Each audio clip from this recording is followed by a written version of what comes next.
Samira Johnson straightened her simple blazer before stepping into Le Gaston, one of the city's most exclusive restaurants. At 45, her face carried the quiet dignity that comes from weathering life's storms. Her attire, modest yet tasteful, stood in contrast to the opulence surrounding her. Despite its simplicity, her outfit possessed a certain elegance that spoke of careful selection rather than extravagance. As she entered, conversations briefly paused. Curious glances followed her, some questioning, others disapproving. Samira had anticipated this. Her dark skin and simple dress made her an anomaly in this sea of privilege. She maintained a serene expression, though inside, her heart hammered against her ribs. Just breathe. You belong here as much as anyone else. The maitre d' approached, his expression professionally neutral. Madam Johnson, we've been expecting you. He consulted his list, nodding. Please, follow me. She followed him through the maze of tables draped in pristine white linen. Crystal glasses caught the light from ornate chandeliers, creating prisms across the room. The maitre d' led her to a table positioned near an elegant fountain but away from the heaviest foot traffic, a respectful placement that offered both visibility and privacy. Your table, madam. Would you care for a glass of champagne while you wait? Just water for now, thank you, Samira replied, her voice soft but assured. As the maitre d' departed, Samira's hand unconsciously reached for the medallion hidden beneath her blouse. Her fingers traced its familiar contours through the fabric. The small gold pendant contained a photo of her son David, his bright smile forever preserved behind glass. The weight of it against her chest provided a comfort nothing else could. For a moment, her practiced composure faltered. Her mind drifted to the evening 3 years ago when she'd sat alone in her study, staring at a framed photograph of David. In that moment, tears had flowed freely down her cheeks as she traced his face with her fingertip. I promise you, baby, she had whispered then, your life will continue to have meaning. Now, sitting in this restaurant where she knew she'd face scrutiny and perhaps worse, Samira released the medallion and straightened her shoulders. She unfolded her napkin and placed it carefully across her lap, aware that her presence here was more than just attendance at a charity event. It was a fulfillment of that promise. Clarissa Hampton's arrival at Le Gaston created the stir she had, meticulously orchestrated. At 38, she had perfected the art of making an entrance. Her designer dress, a Valentino in a shade of blue that complemented her blonde hair, caught the light with every movement. Diamonds glittered at her neck and wrists, their combined value enough to fund a small charity for a year. Behind her trailed Jessica, her 5-year-old daughter dressed in a miniature version of sophistication, and Lucia, the young Latina nanny, whose simple black dress was designed to fade into the background. Clarissa's smile was brilliant but calculated, never quite reaching her eyes, which remained cold and assessing as she scanned the room. Clarissa! Darling! A woman with silver hair approached, air-kissing both of Clarissa's cheeks. The event is simply magnificent. The committee outdid themselves this year. Eleanor, how wonderful to see you, Clarissa responded, her voice melodic with practiced charm. Richard and I are just thrilled to support such an important cause. As Eleanor moved on, Clarissa's attention shifted to a group of influential board members. She guided Jessica forward with a hand on her small shoulder. Jessica has grown so much since the winter gala, remarked a distinguished gentleman with silver temples. What a delightful child. Clarissa's smile widened. Yes, thanks to Lucia's care. She spends so much time with Jessica while I handle my committee responsibilities. The man nodded approvingly before being drawn into another conversation. As soon. As he was out of earshot, Clarissa leaned toward her friend Vanessa. As if a nanny deserves credit for how well my daughter is turning out, she murmured, rolling her eyes. Honestly, I'm the one paying for the finest schools and activities. Lucia just makes sure she doesn't spill juice on her dresses." Vanessa tittered behind her hand, her eyes darting to Lucia, who stood impassively nearby, pretending not to hear. "Well, you do pay her handsomely, I'm sure," Vanessa replied. "Of course, but let's be real. She's lucky to have the position." "Do. You know how many applications I received? I could replace her tomorrow." Clarissa's voice remained low but carried just enough to ensure Lucia heard every word. Jessica tugged at her mother's hand. "I'm thirsty, Mommy." Clarissa's expression flashed annoyance before quickly recovering. "Lucia," she said sharply, "take Jessica to get some water, and make sure she doesn't ruin her dress before the photographs." "Yes, Mrs. Hampton," Lucia responded quietly, taking Jessica's small hand in hers. As the crowd shifted, Clarissa's gaze fell upon Samira sitting alone at the table by the fountain. Her perfectly sculpted eyebrows drew together in a momentary frown before her social mask slipped back into place. She excused herself from her circle and made her way toward the maitre d', who was overseeing the seating arrangements. "Michelle," she called, her voice honeyed yet commanding. The maitre d' turned, recognition flickering across his face. "Mrs. Hampton, good evening. Is everything to your satisfaction?" Clarissa leaned in conspiratorially. "Almost everything. There. Seems to be a small issue with the seating arrangements." She gestured discreetly toward Samira. "That table by the fountain should have been reserved for my daughter and her nanny. I can't have them sitting with us during such an important event, but I also don't want them too far away." Michel consulted his tablet, brow furrowing slightly. "I apologize, Mrs. Hampton, but that table has been correctly assigned according to our seating chart. Perhaps I could find another suitable location for your daughter?" Clarissa's smile remained fixed, but a hardness entered her eyes. "There must be some mistake. That particular table has the perfect view of the stage while remaining discreet. Surely you can accommodate me? Richard would be so disappointed if his generous donation didn't ensure our family's comfort." The maitre d' maintained his professional demeanor. "I understand your concern, Mrs. Hampton, but I assure you, all table assignments were finalized and approved by the event committee." Clarissa's gaze sharpened as she looked over at Samira again. "Who allowed that woman in here?" she asked, her voice dropping to a near whisper laden with contempt. Michelle's expression became carefully neutral. "Every guest tonight has been properly invited, Mrs. Hampton." "Are you certain? This is an exclusive fundraiser. The tickets were quite expensive." She emphasized the word expensive as though it were a barrier that should have been insurmountable for someone like Samira. "I can assure you, madam, all protocols were followed." Clarissa's perfectly manicured nails tapped impatiently against her clutch. "I see." Her tone made it clear she saw nothing of the sort. "Well, we'll revisit this issue shortly. The Hampton table is still in the front section, I presume?" "Of course, Mrs. Hampton. Prime location, as requested." With a tight nod, Clarissa turned away, casting one more disapproving glance toward Samira. Under her breath, but just loud enough for the maitre d' to hear, she muttered, "This event has certainly lowered its standards this year." Clarissa circled the room with practiced grace, stopping to exchange pleasantries with key guests while steadily making her way toward Samira's table. Her smile never wavered, but her eyes had taken on the cold calculation of a predator assessing its prey. When she finally approached Samira, she did so with the confidence of someone accustomed to getting her way. She stood beside the table, not waiting to be acknowledged before speaking. "Excuse me," Clarissa began, her tone authoritative yet maintaining a veneer of politeness. "I need this table for my employee and my daughter. It would be rather awkward to have them seated at the same table as myself and my friends during dinner. You understand, don't you?" Samira looked up, her expression calm and composed.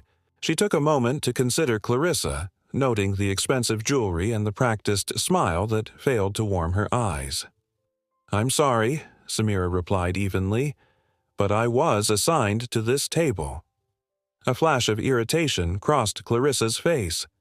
There must have been a mix-up. This section is typically reserved for major donors and their guests. The implication was clear.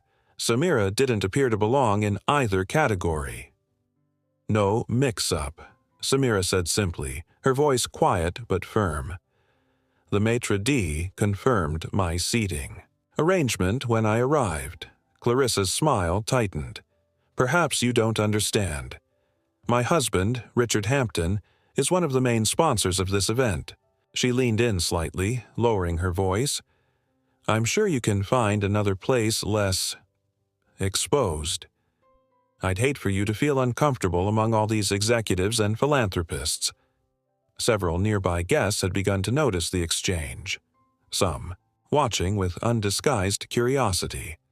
Samira was acutely aware of the attention but refused to be intimidated.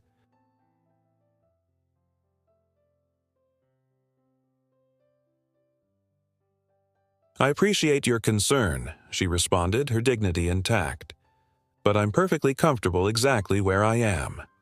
Clarissa straightened, clearly unused to being refused. I don't think you realize who— Mrs. Hampton. A waiter approached with a tray of champagne. Would you care for a glass? The interruption broke the tension momentarily. Clarissa took a flute from the tray with a tight smile. Thank you. Her gaze returned to Samira, who had maintained her composure throughout the exchange. We'll revisit this conversation later, she said, the words carrying an unmistakable threat despite her pleasant tone. As Clarissa walked away, Samira released a quiet breath. She'd faced this kind of treatment before. The assumptions, the thinly veiled contempt, but it never became easier. Still, she refused to let anyone see how deeply such encounters affected her. Instead, she took a sip of her water and turned, her attention to the event program, her posture betraying none of the tension she felt. 16-year-old Clarissa Hampton stood at the center of a semicircle of uniformed girls, her laughter echoing through the hallway of Westridge Academy. Her blonde hair was pulled into a perfect ponytail, her school blazer adorned with pins indicating her positions as student council treasurer and tennis team captain. So I told her, she said, voice pitched to Carrie, that the winter formal is really for students who've been here since freshman year. It's about tradition, you know? Not everyone would understand what makes Westridge special. The group of girls nodded in agreement, casting sidelong glances at a dark-skinned girl organizing, books at her locker nearby. Besides, Clarissa continued, scholarship students should focus on maintaining their grades. That's why they're here, right? Not for social events. The targeted cruelty was deliberate, as was the way Clarissa raised her voice just enough to ensure the girl would hear every word. In the present, Clarissa rejoined her table of friends, champagne flute in hand. Her expression was one of mild annoyance as she settled into her chair. You won't believe who they've seated by the fountain, she said, leaning in conspiratorially. Some woman who clearly doesn't belong here. Vanessa raised an eyebrow. The black woman in the navy blazer? I noticed her earlier. Didn't recognize her from any of the usual circles. Exactly, Clarissa nodded. Some people simply don't know their place. This event costs $10,000 per table. I can't imagine how she got in. Across the room, Lucia struggled to keep Jessica seated. The 5-year-old squirmed in her chair, accidentally knocking her fork to the floor. I want to sit with Mommy, Jessica protested, her small voice rising. Clarissa's head whipped around, her eyes narrowing at the disruption. She excused herself from her friends and strode over, her heels clicking sharply against the marble floor. Control her, she hissed at Lucia, careful to keep her voice low. It's what you're being paid for. I don't want to hear another peep. Lucia's eyes lowered. Yes, Mrs. Hampton. Jessica's lower lip trembled. But Mommy— Jessica, Clarissa interrupted, her tone sharp before she caught herself. She glanced around, noting a potential donor watching the interaction. Immediately, her demeanor transformed. She crouched down to her daughter's level, her voice becoming warm and affectionate. "Sweetie, Mommy needs to talk with important people about the charity. You know how much Mommy cares about helping others, don't you?" She smoothed Jessica's hair with a gentle hand. "Be a good girl for Lucia, and tomorrow we'll go for ice cream. Your favorite, strawberry with sprinkles." As the donor approached, Clarissa stood and embraced him warmly. "Charles, how wonderful to see you. Have you met my darling Jessica?" The cocktail hour was in full swing when Clarissa maneuvered through the crowd, champagne flute in hand. Her path seemed random, but her eyes remained fixed on Samira, who was now speaking quietly with an elderly couple. As Samira nodded at something the gentleman said, Clarissa timed her approach perfectly. She brushed past a waiter, causing him to step aside quickly, creating a narrow passage just as Samira turned. The collision was brief but effective, Clarissa's champagne splashing across Samira's white blouse in a spreading golden stain. "Oh!" Clarissa exclaimed, her free hand flying to her mouth in an expression of exaggerated concern. "How clumsy of me. I'm so terribly sorry." Nearby guests turned at the commotion. Samira looked down at her blouse, the champagne seeping into the fabric. For a fleeting moment, her composure wavered, her hand instinctively moving to protect the medallion beneath.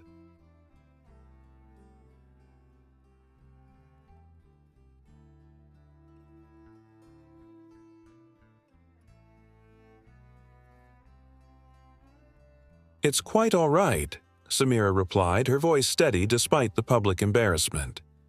She reached for her napkin with practiced calm.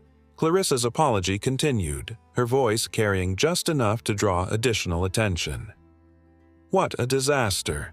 And it's such a nice blouse." The slight pause before "nice" carried volumes of condescension. Samira caught it but chose not to acknowledge the barb. Instead, she dabbed at the stain methodically. "Club soda with a touch of white vinegar would lift this right out," Samira said, "though salt will work in a pinch for champagne." She spoke with such authority that several onlookers seemed impressed. Clarissa's smile flickered momentarily. She had expected tears, or at least visible distress, not this composed response. Their eyes met over the soiled napkin, an unspoken confrontation passing between them. Clarissa's gaze held contempt. Samira's, a quiet determination. The moment was broken by Jessica, who had escaped Lucia's watch and wandered over, curious about the commotion. She observed the scene with the unfiltered candor of childhood. "Mommy, why did you push the lady?" she asked innocently, her voice clear in the momentary lull of conversation. Clarissa's eyes widened, her cheeks flushing with a rare moment of genuine emotion. Embarrassment. "Jessica," she admonished sharply, "don't make things up. It was an accident." She grabbed her daughter's hand perhaps more firmly than necessary. "You shouldn't interrupt adult conversations with silly comments." Several nearby guests exchanged glances, some raising eyebrows at Jessica's observation and Clarissa's harsh reaction. Samira offered a gentle smile to the child. "It's okay. Accidents happen." Jessica returned the smile hesitantly before being pulled away by Clarissa, who shot Samira a venomous look over her shoulder. The message was clear. This was far from over. Lucia hurried forward, apologizing profusely, as she took Jessica from Clarissa's grip. The nanny's eyes met Samira's briefly, a flash of silent understanding passing between them. Clarissa rejoined her circle of friends, her irritation barely concealed beneath her social veneer. Vanessa and two other women from her charity committee leaned in as she approached, sensing gossip. "That woman is becoming a real problem," Clarissa hissed, keeping her voice low but intense. "Did you see what just happened?" "The champagne incident?" Vanessa asked. It looked like an accident. Clarissa waved her hand dismissively. "Please, I needed to see how she'd react." "And did you notice how she handled it? Like she's used to serving at these events, not attending them." Andrea, another committee member, sipped her drink thoughtfully. "Who is she anyway? I don't recognize her from any of our usual events." "That's exactly my point." Clarissa leaned forward, her diamond bracelet catching the light. "She must be some employee who managed to get a ticket, probably here to cause trouble or embarrass the actual donors." "She does seem rather out of place," Miranda added, glancing towards Samira. "But she's been quite composed. Maybe she's a guest of one of the corporate sponsors?" Vanessa nodded slowly. "Could be. You know how they love to show off their commitment to diversity these days?" She made air quotes with her fingers, causing the others to chuckle. Well, whoever invited her clearly didn't consider how it would affect the event's atmosphere, Clarissa said, her eyes narrowing as she watched Samira dab at her blouse. "This is meant to be an elegant evening for the city's elite, not some community outreach program." Andrea touched Clarissa's arm gently. "Clarissa, you should speak with Richard about this. Your husband could resolve the situation discreetly." "Is on the board, after all," Miranda agreed. "One word from him and the staff would escort her out. For creating a disturbance, of course." A slow, calculating smile spread across Clarissa's face. "That's exactly what I intend to do. Richard always says that maintaining the right environment is crucial for successful fundraising." She straightened her posture, resolution hardening her features. "This isn't about her personally. It's about maintaining standards." The women nodded in agreement, their expressions reflecting a united front of exclusive entitlement. "I'll speak with him right after his conversation with the mayor," Clarissa concluded. "He'll know exactly how to handle this situation."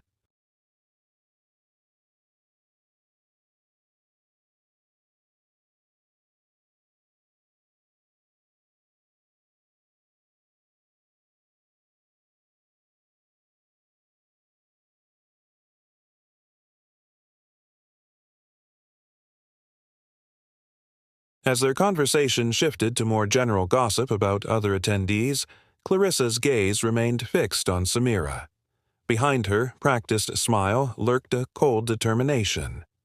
The woman's presence had become a personal affront, a challenge to Clarissa's carefully constructed social hierarchy, and she had no intention of letting it stand. Clarissa intercepted a passing waiter with a discreet but firm gesture. The young man approached her with the deference reserved for VIP guests. "Yes, Mrs. Hampton?" he asked, bending slightly to hear her over the ambient noise of conversations and soft music. "That woman over there," Clarissa indicated Samira with a subtle tilt of her head, "has been making several guests uncomfortable with her behavior. Perhaps you could ensure her table is served last? No need to make it obvious, of course." The waiter hesitated, glancing briefly toward Samira, who sat quietly reviewing the event program. "Oh, see what I can do, Mrs. Hampton," he replied uncertainly. "Wonderful," Clarissa responded with a smile that didn't reach her eyes. "The comfort of all our donors is paramount, wouldn't you agree? Some of them have given considerable sums to this charity." The implication was clear. Those who paid more deserved preferential treatment. The waiter nodded and retreated, though his expression suggested discomfort with the request. Across the room, Jessica tugged at Lucia's hand. "I need to use the bathroom," she announced loud enough for Clarissa to overhear from several tables away. Clarissa immediately excused herself from her conversation and approached them, her expression tightening. "Lucia, take her quickly and then find that table in the corner." She pointed to a small table partially obscured by a decorative column. "Keep her there for the rest of the evening. I don't want her interrupting my conversations with the board members." "But, Mrs. Hampton," Lucia began hesitantly, "that table is so far from everything. If Jessica needs—" "Did I ask for your opinion?" Clarissa cut in, her voice lowered but sharp. "You're here to follow instructions, not question them. When you return, keep her occupied and quiet. That's what I'm paying you for." Lucia's face fell, a flash of hurt crossing her features before she schooled them into professional neutrality. "Yes, Mrs. Hampton." "Good, and make sure she doesn't spill anything on that dress. It cost more than you make in a week." As Lucia led Jessica away, their path took them past Samira's table. Though Samira appeared absorbed in the program, her eyes lifted briefly, meeting Lucia's. In that momentary connection, understanding passed between them, the silent recognition of shared indignities. Samira's face remained composed, but her eyes held a depth of comprehension and sadness that spoke of personal experience with such treatment. She offered the smallest nod, nearly imperceptible but carrying immense compassion. From across the room, Clarissa observed the brief interaction with narrowed eyes. Her plan to isolate and diminish Samira seemed to be failing. Somehow, without speaking a word, the woman was forming connections that Clarissa couldn't control, and that realization only strengthened her resolve to remove this unexpected disruption from her carefully orchestrated evening. Pierre Leblanc, Le Gaston's executive chef, emerged from the kitchen to make his customary rounds through the dining room. At 55, he carried himself with the quiet confidence of someone who had earned his reputation through decades of dedication to his craft. His chef's whites were impeccable, and the slight silver at his temples added to his distinguished appearance. He moved from table to table, greeting regular patrons and important guests with practiced charm. His path through the dining room appeared casual, but those who knew him well would recognize the deliberate nature of his circulation. He never left anyone of significance unacknowledged. When he reached Samira's table, something changed in his demeanor. His eyes widened slightly in what appeared to be genuine surprise and respect. "Dr. Johnson," he said, his voice carrying a warmth absent in his previous interactions. "It is an honor to have you here tonight." Samira looked up, her expression softening into a genuine smile for perhaps the first time that evening. "Chef Leblanc, it's good to see you again." Pierre bowed slightly, a gesture of deference that drew curious glances from nearby tables. "The honor is mine. I trust everything has been to your satisfaction?" "Everything is lovely," Samira replied. Pierre turned and beckoned to a passing waiter. "Marcel, please ensure that Dr. Johnson receives special attention this evening. Bring her the reserve wine with the first course, and I'll be preparing her entree personally." The waiter nodded, clearly understanding the significance of the request. "Of course, chef."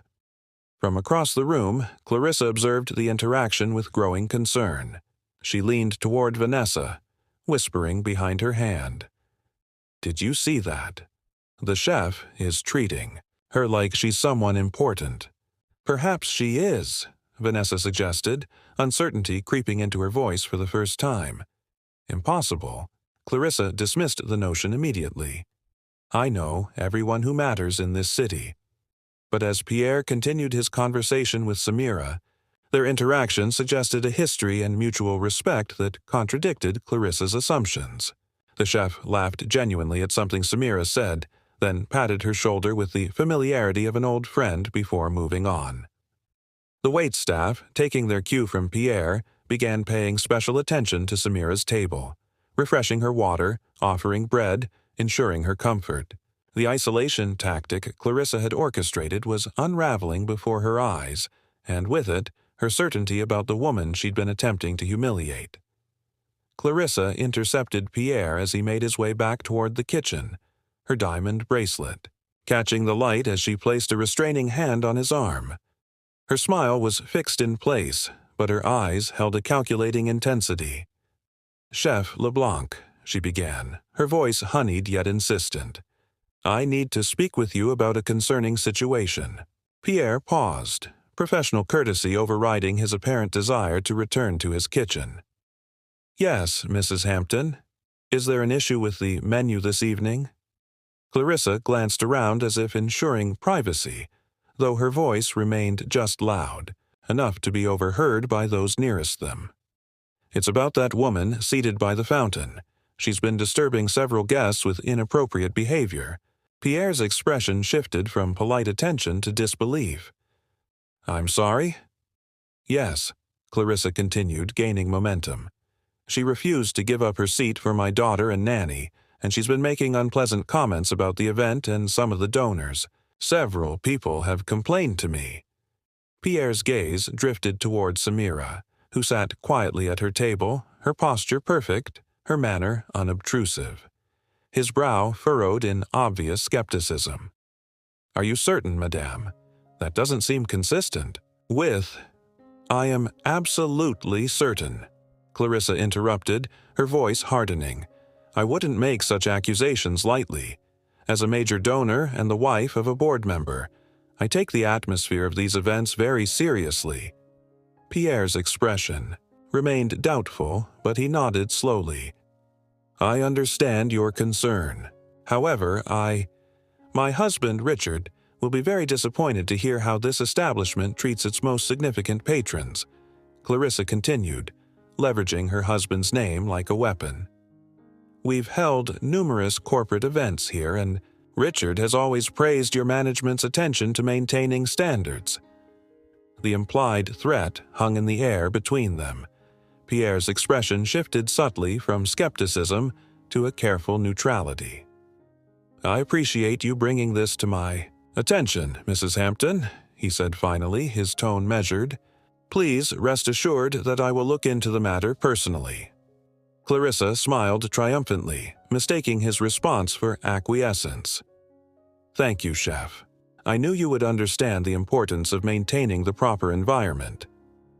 As Pierre moved away, Clarissa watched him with satisfaction, certain her influence had prevailed. She failed to notice that instead of approaching Samira or speaking to the staff about her, the chef returned directly to the kitchen, his expression thoughtful and his path purposeful. The evening progressed toward the formal dinner portion, and guests began moving toward their assigned tables. Clarissa, emboldened by her conversation with Pierre and several glasses of champagne, decided to make one final attempt to remove Samira before the speeches began. She approached Samira's table directly, no longer bothering with subtlety. Several guests noticed her purposeful stride and paused their conversations, sensing drama about to unfold. "Excuse me," Clarissa announced loudly enough to draw attention from nearby tables. "There seems to be a persistent misunderstanding that needs addressing." Samira looked up calmly, her hands folded on the table before her. She said nothing, waiting for Clarissa to continue.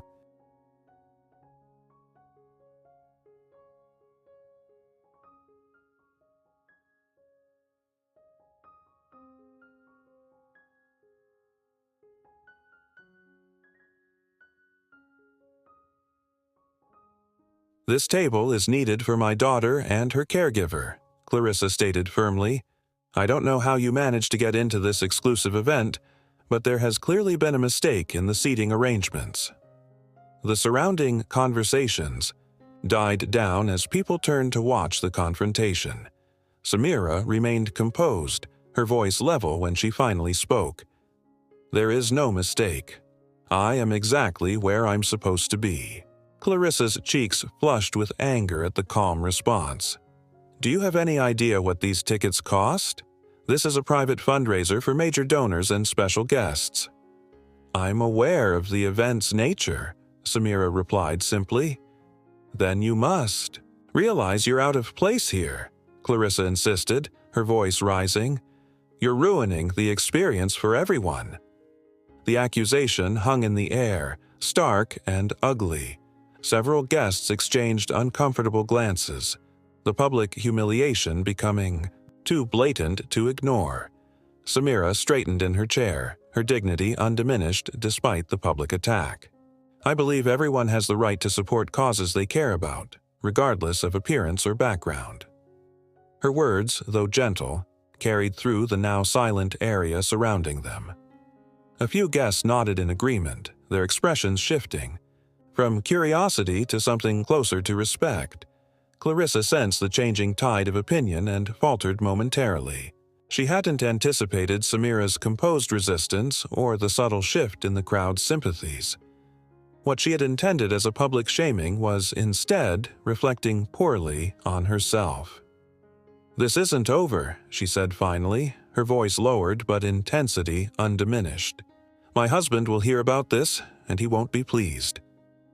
As Clarissa turned and walked away, The tension in the air remained.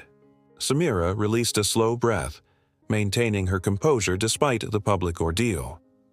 Around her, conversations gradually resumed, but now many glances cast her way held curiosity rather than dismissal. A decade earlier, the hallways of Westlake University had witnessed a different kind of encounter.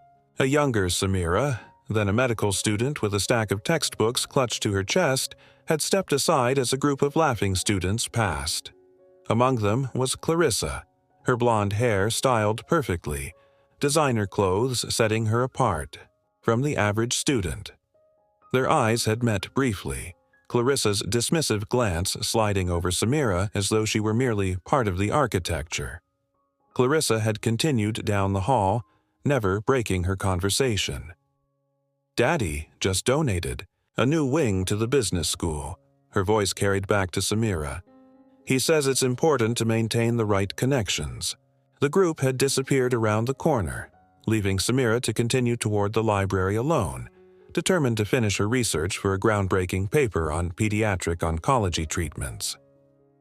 In the present, Richard Hampton approached his wife, his expression concerned as he witnessed the aftermath of her confrontation with Samira. "What's going on, Clarissa?" he asked quietly, maintaining the pleasant expression expected of a board member. Several people noticed that exchange. Clarissa gripped his arm, pulling him slightly aside. "That woman has been causing problems all evening. She refused to move when I asked for that table for Jessica and Lucia, and she's been making everyone uncomfortable with her presence." Richard glanced toward Samira, who had returned to reviewing the event program with composed dignity. "She doesn't seem to be bothering anyone now." "You don't understand," Clarissa insisted. "She doesn't belong here. Can't you speak to the event manager? Have security escort her out?" Before Richard could respond, Clarissa continued, her voice taking on a performative quality of distress. "She even made a scene when I accidentally spilled champagne earlier. It was humiliating. Accidentally." Richard raised an eyebrow, knowing his wife too well. "Of course it was an accident," Clarissa hissed. "The point is, she needs to be removed. Now, before the speeches begin." Richard sighed, recognizing the determination in his wife's expression. "I'll see what I can do, but—" "No," Clarissa interrupted. "This woman needs to be removed. She's ruining our event." The possessive pronoun didn't escape Richard's notice. He glanced again at Samira, a flicker of recognition crossing his features before he masked it. "Let me handle this my way," he said, finally patting Clarissa's hand before stepping away, though not in the direction she expected. The tension in the room had become palpable. Small clusters of guests whispered behind programs and wine glasses, their eyes occasionally darting between Clarissa and Samira. The confrontation had crossed the threshold of polite ignorability, becoming the evening's unscheduled entertainment. Clarissa, aware of the attention but misinterpreting its nature, stood with Richard and several board members, her posture rigid with indignation. She spoke animatedly, occasionally gesturing subtly toward Samira's table, clearly building her case. Meanwhile, Jessica had grown restless in her isolated corner. While Lucia was momentarily distracted by a waiter bringing them water, the child slipped away, weaving through the forest of adult legs toward the center of the room. Her path, guided by childhood curiosity rather than social convention, led her directly to Samira's table. "I like your bracelet," Jessica said, pointing to the simple silver bangle on Samira's wrist. "It has pretty shapes on it." Samira looked down at the child, genuine warmth softening her features. "Thank you. They're medical symbols, a caduceus, and a heartbeat line.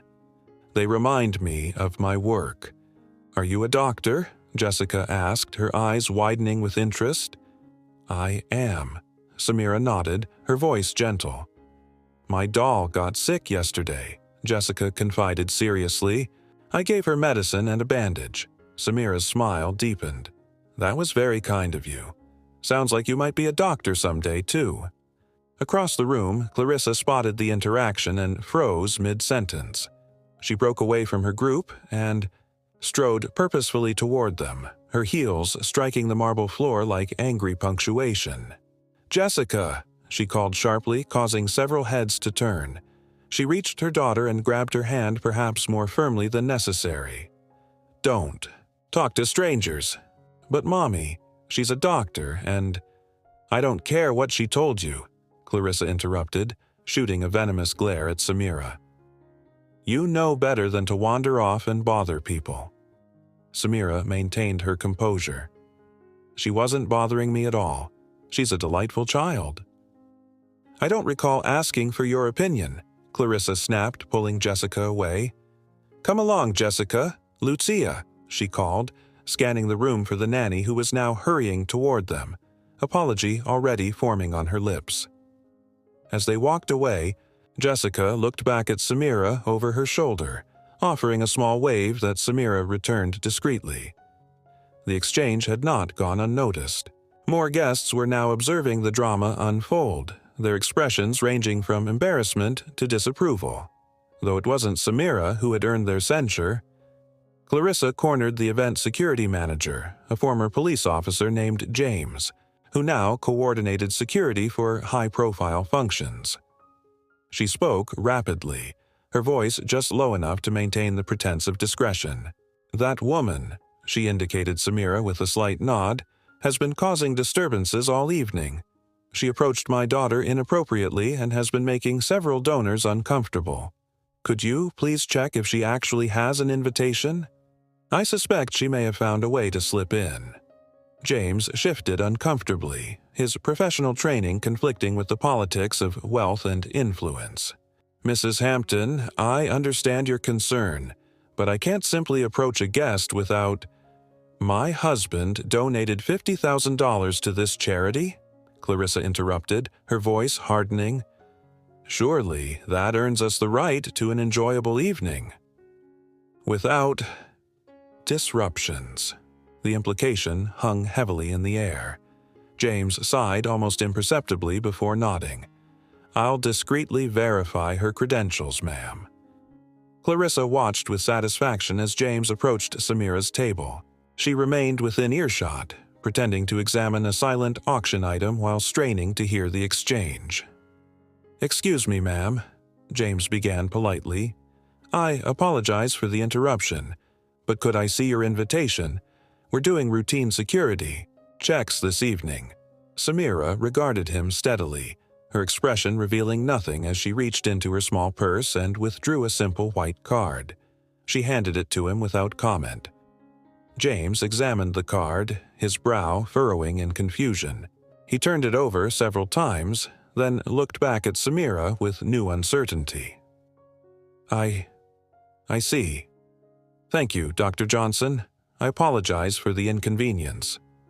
Before he could return the card, Pierre appeared at his side, having emerged from the kitchen, upon noticing the security check.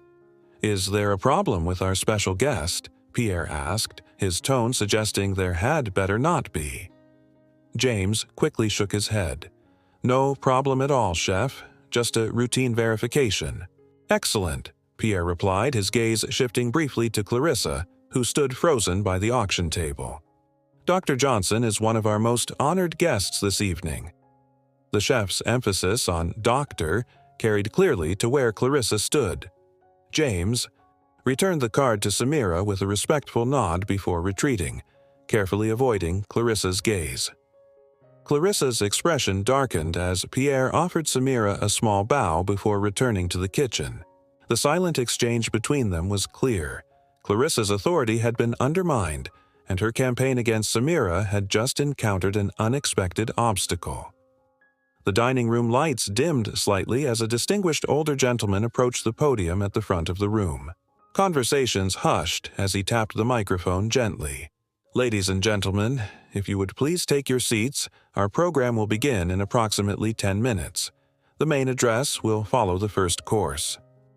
A subtle buzz of excitement rippled through the crowd as guests moved toward their assigned tables. Clarissa directed Richard to their places at a prime table near the stage, her earlier frustration temporarily masked by her social duties. "Richard, you'll sit here beside," "Senator Williams," she instructed. "I'll be between the mayor's wife and Dr. Ellison." As the staff pulled out chairs for the arriving guests, Clarissa cast another glance toward Samira, who remained at her table, now joined by an elderly couple Clarissa recognized as major philanthropists in the medical community. Her brow furrowed at their apparent familiarity with the woman she'd been trying to remove. Meanwhile, Lucia guided Jessica to their designated corner table, the child still protesting the distance from the main action. "I want to see the stage," Jessica complained. "I can't see anything from here." "I know, Nina," Lucia soothed, "but your mother wants us to sit here." Across the room, one of the event organizers, a woman with a tablet and an earpiece, approached Samira's table. She leaned down and whispered something in Samira's ear, her expression respectful. Samira nodded once, her hand instinctively reaching for the medallion beneath her blouse. The organizer straightened and touched Samira's shoulder briefly before walking briskly toward the stage area. Samira took a deep breath, her eyes closing, momentarily as if centering herself for what was to come. Clarissa observed this interaction with growing suspicion and anxiety. Something wasn't aligning with her understanding of the situation, and she disliked few things more than feeling out of control. She leaned toward Richard, her voice low. "Did you speak to anyone about that woman? She's still here, and now she seems to be receiving special attention from the staff." Richard shifted uncomfortably. "Clarissa, I think you should drop this. There's clearly more to..." "More to what?" Clarissa pressed, her perfectly manicured nails digging slightly into his arm. Before Richard could respond, the lights dimmed further, and the master of ceremonies approached the podium. "Ladies and gentlemen, distinguished guests, and generous supporters," he began, his voice resonating through the room. "Welcome to the 3rd Annual Children's Hope Gala." Applause filled the room as Clarissa straightened her designer dress, confident in her position at the center of social importance. She cast one final glance at Samira, a mixture of confusion and residual disdain in her expression as the evening's formal program began. Little did she know, the true social hierarchy of the room was about to be dramatically rewritten. The Master of Ceremonies, Dr. William Foster, Chief of Pediatrics at Memorial Hospital, smiled warmly as the applause subsided. His bow tie was slightly crooked, giving him an endearing, approachable quality despite his distinguished position. "Before we begin our incredible dinner prepared by Chef LeBlanc and his team, I want to take a moment to recognize why we're all here tonight. The Children's Hope Foundation has provided life-saving treatments to over 300 children in the past year alone." A slideshow began behind him, showing children of various ages and backgrounds, some in hospital beds, others playing in specialized recreation areas. "These successes would not be possible without the generosity of our donors," Dr. Foster continued. "Tonight, we've already raised over $2 million. He paused as appreciative murmurs and applause rippled through the room. Clarissa leaned toward Richard, whispering, "Your contribution should be acknowledged specifically. Did you speak with William about that?" Richard nodded absently, his attention focused on the presentation rather than his wife's concerns about recognition. Dr. Foster's expression became more solemn as he continued.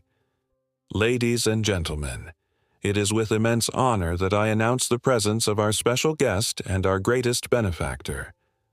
He paused, building anticipation. Clarissa smoothed her cour dress and touched her hair, anticipating that her husband's name would be called. As head of Hampton Industries and a major donor, Richard was often singled out at such events. She straightened in her chair, preparing to acknowledge the recognition with practiced modesty. 3 years ago, this remarkable individual suffered a personal tragedy that would have broken many of us, Dr. Foster continued. After losing her only child to a rare form of leukemia, she dedicated her life and considerable resources to ensuring no other parent would experience such loss if medical intervention could prevent it. A murmur of sympathy moved through the crowd. Clarissa's smile faltered slightly. This wasn't the introduction she had expected.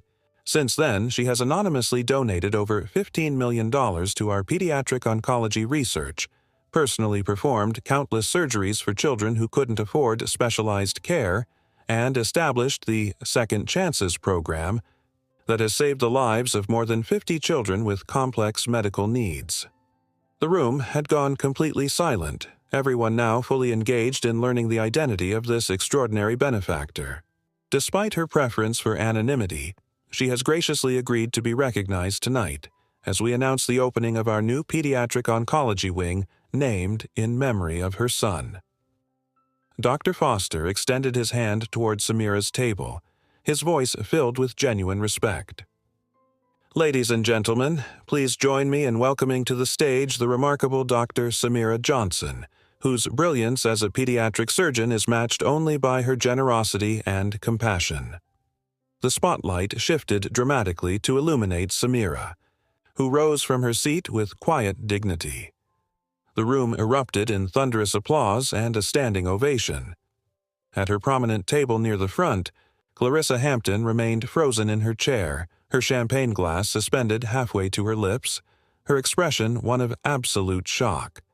Samira walked toward the stage with measured steps, her simple elegance now transformed in the eyes of the audience. What had appeared as modest attire now seemed purposefully understated, the choice of someone whose accomplishments required no external validation. The medallion, previously hidden beneath her blouse, now lay visible against her chest, catching the light as she moved. Dr. Foster embraced her warmly before stepping aside to give her the podium. The applause continued, gaining momentum as people rose to their feet in waves of recognition and respect.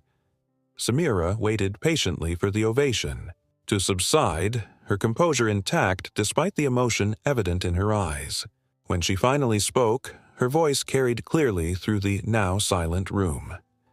Thank you for this kind welcome, though, as many of you know, I would have preferred to maintain my anonymity.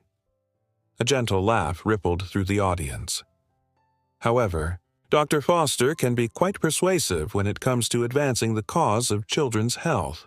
From her seat, Clarissa stared in disbelief, her mind struggling to reconcile the woman she had attempted to humiliate with the distinguished physician now commanding the rapt attention of every person in the room. Richard's expression showed no surprise, only a quiet resignation that suggested he had recognized Samira earlier but chosen not to intervene in his wife's behavior.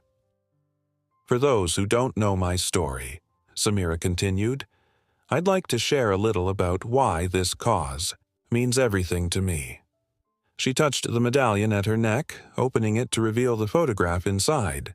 The projector behind her displayed a larger image of the same photo, a smiling boy of about 10 with Samira's warm eyes and brilliant smile. This is my son, David. 3 years ago, he was diagnosed with an aggressive form of leukemia that eventually took his life despite every medical intervention available. Her voice remained steady, though emotion shimmered beneath the surface. The room was utterly silent, many eyes glistening with tears. David was brilliant, compassionate, and wise beyond his years. During his treatment, he noticed how many children didn't have the same access to care that he did. Even as he fought his own battle, he would ask me why some kids had to wait for treatments or couldn't afford certain medications. Samira's gaze swept across the room, brief but intentional. He made me promise that if anything happened to him, I would help those children. The Second Chances program was born from that promise.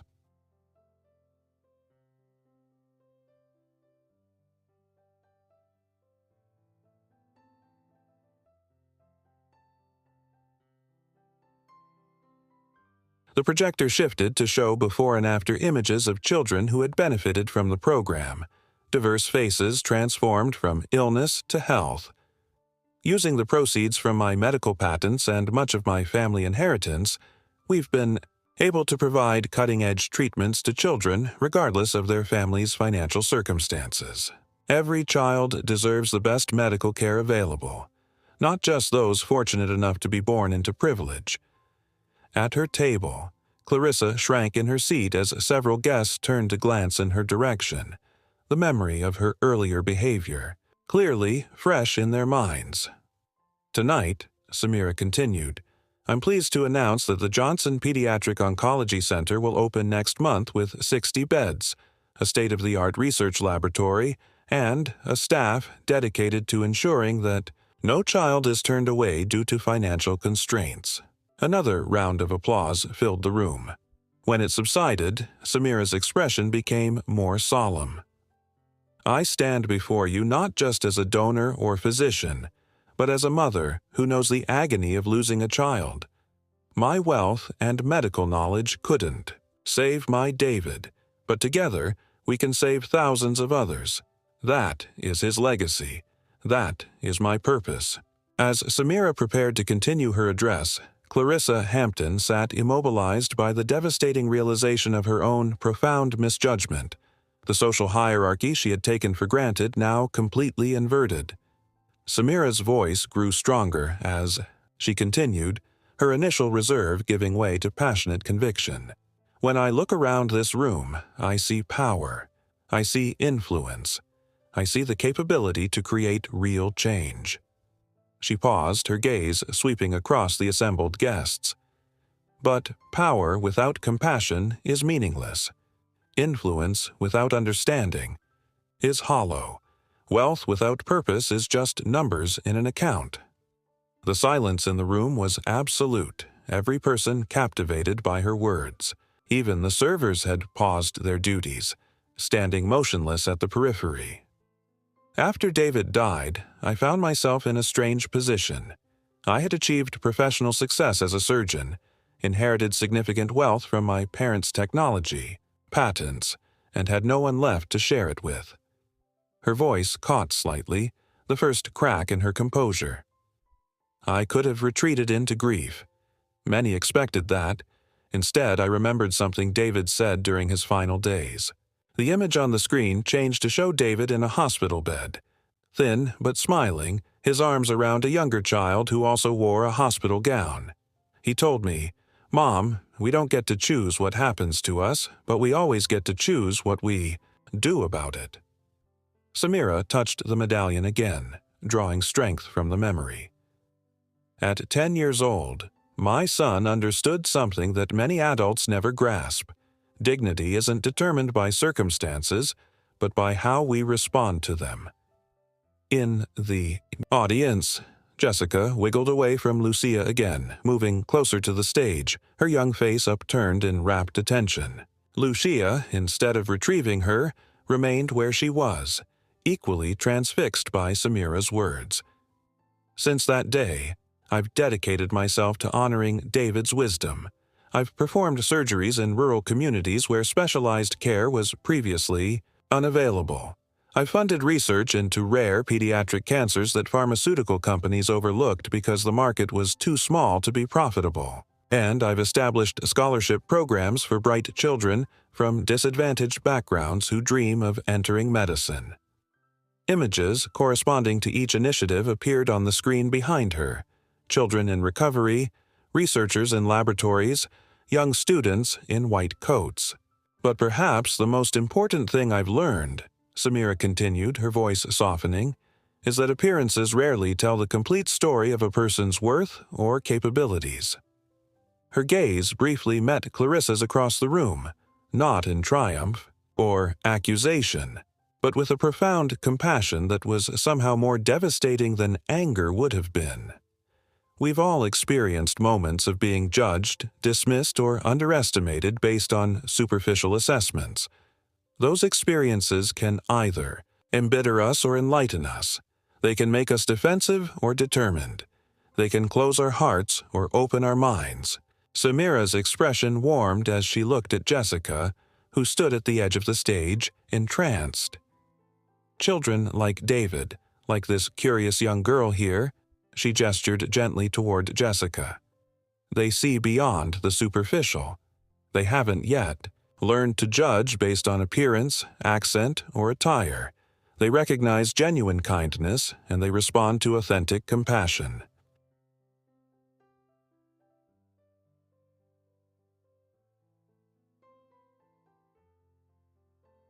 Tears flowed freely among many guests now, tissues appearing throughout the room as Samira continued. Tonight, as we celebrate the incredible generosity that will make the new oncology center possible, I challenge each of you to consider, how might our world change if we all viewed each other through the unclouded eyes of a child? If we recognize the innate dignity in every person, regardless of their external trappings? She stepped back slightly from the microphone, her voice barely, above a whisper but carrying perfectly in the silent room. That would truly be David's greatest legacy. As Samira concluded her speech to thunderous applause, the social dynamics of the room underwent a seismic shift. Guests surged forward to speak with her as she descended from the stage, forming a receiving line that quickly grew to encompass nearly half the attendees. Medical professionals, philanthropists, and civic leaders who had earlier mingled exclusively in Clarissa's circle now gravitated towards Samira, eager to express their admiration and discuss potential collaborations. Pierre emerged from the kitchen to personally escort Samira back to her table, now joined by several hospital board members who had abandoned their assigned seating to be near her. The deference in his manner was genuine.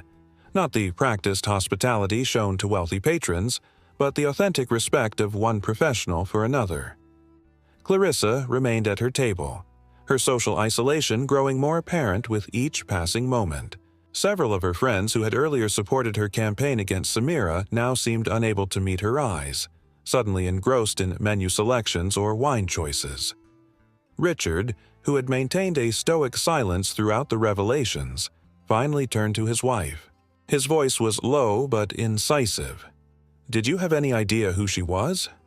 Clarissa's mouth opened and closed without sound, her normally perfect complexion blotched with humiliation. "Of course not," she finally managed. "How was I supposed to know?"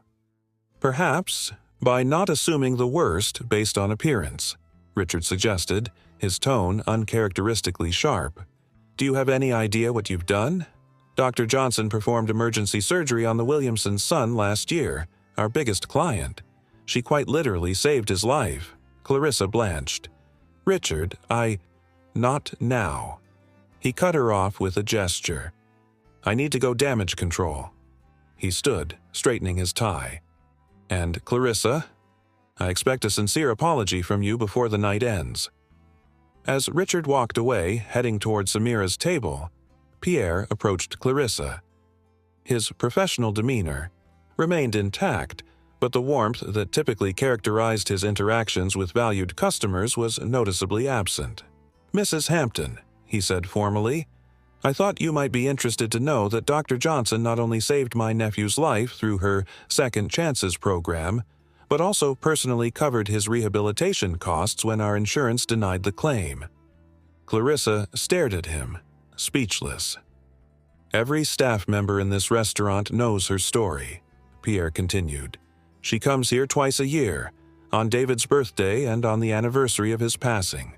She always sits at the same table, always orders his favorite dessert, and always leaves a generous donation for our staff education fund."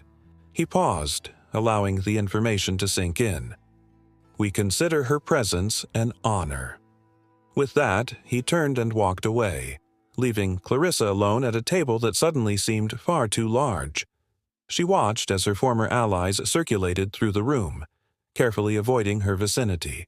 Even Vanessa, her closest friend, had somehow migrated to a conversation near Samira's table, leaving only empty chairs surrounding Clarissa.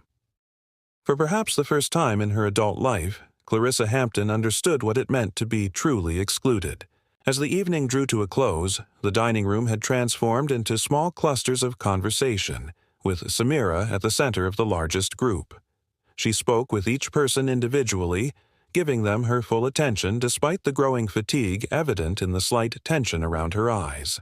Jessica, who had been watching the proceedings with childhood fascination, once again eluded Lucia's supervision and made her way toward Samira. She waited patiently at the edge of the group until there was a brief pause in conversation. "Thank you for helping kids like me," she said clearly, her innocent directness cutting through the adult formalities. Samira knelt to Jessica's level, her smile genuine and warm. "That's what makes me happiest, sweetheart."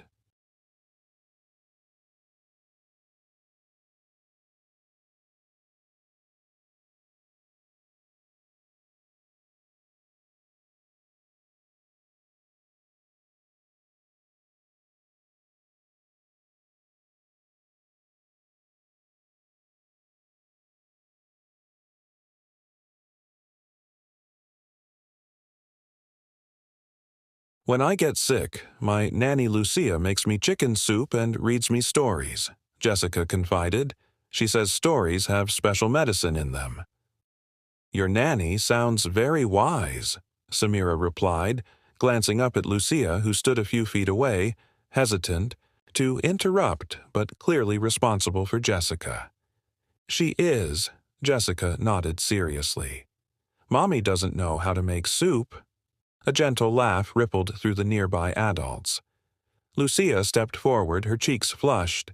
"I'm sorry, Dr. Johnson. Jessica, we should let the doctor speak with the other guests." "It's quite all right," Samira assured her. "Children have a natural wisdom we would do well to heed more often." As Jessica and Lucia turned to leave, they nearly collided with Clarissa, who had approached unnoticed. The awkward silence that followed was palpable, the nearby guests shifting uncomfortably as they recognized the woman who had earlier attempted to have Samira removed. Clarissa's usual confidence had evaporated. She stood uncertainly, her perfectly manicured hands clasped tightly before her. "Dr. Johnson," she began, her voice barely above a whisper, I owe you an apology. My behavior earlier was inexcusable." Samira rose slowly to her feet, studying Clarissa with compassionate eyes rather than the triumphant gaze Clarissa had dreaded. "You know, Clarissa," Samira said softly, using her first name with familiar ease, "when David was ill, it was a young nanny who comforted him during the difficult times when I had to work. She wasn't just an employee. She was an angel to us. The people who care for our children deserve our deepest respect." Clarissa's eyes filled with tears as she glanced at Lucia, who had been a constant presence in Jessica's life since infancy. "I've watched Lucia comfort Jessica after a fall in the garden," Samira continued. "I saw the genuine concern in her eyes and the tenderness in her care. Those moments of connection are priceless, and I wonder how much you miss by maintaining such rigid boundaries between your worlds." A tear escaped down Clarissa's cheek. "I never thought of it that way." "Perhaps that's somewhere to begin," Samira suggested gently. She reached out and touched Jessica's hair lightly. "This beautiful child sees people for who they truly are. That's a gift worth preserving." As Clarissa led Jessica and Lucia away, her posture humbled but somehow lighter, Samira's final words followed them. "Real dignity isn't found in exclusion, but in the courage to recognize worth in unexpected places."